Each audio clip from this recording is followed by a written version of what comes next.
I have a dream. J'ai fait un rêve. Je venais boire une casserole entière Baïsara pour la rupture du jeûne pendant le mois du Ramadan, juste avant d'embarquer dans un avion pour l'Iran. À peine arrivé, que j'ai posé mon pied à Téhéran, je leur ai lâché une haska, en direction d'Israël. Ah, ils ont dû sentir les ondes nucléaires jusqu'à Tel Aviv.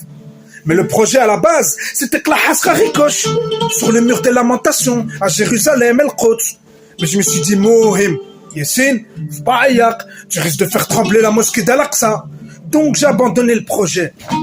J'ai fait ce voyage, dans mon rêve, principalement pour du business.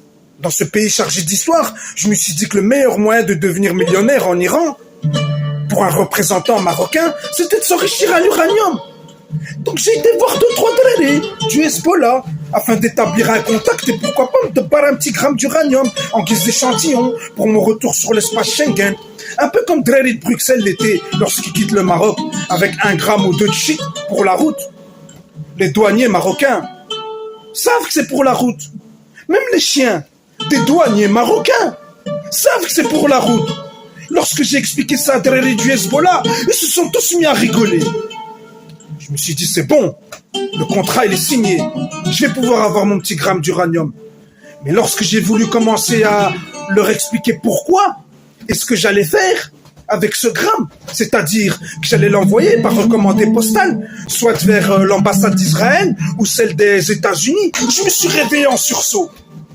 Le dernier souvenir que j'ai de mon rêve, c'est que je voulais prouver la bonne foi des Iraniens par rapport à leur programme d'enrichissement. Mais heureusement que je me suis réveillé, que j'ai ouvert les yeux.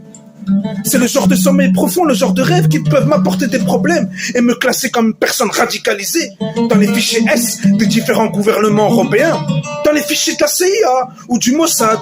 Pour moins que ça, il y en a qui sont fait dodo à Guantanamo. Certains me diront que c'était un rêve prémonitoire, d'autres que ce n'était juste qu'un mauvais rêve.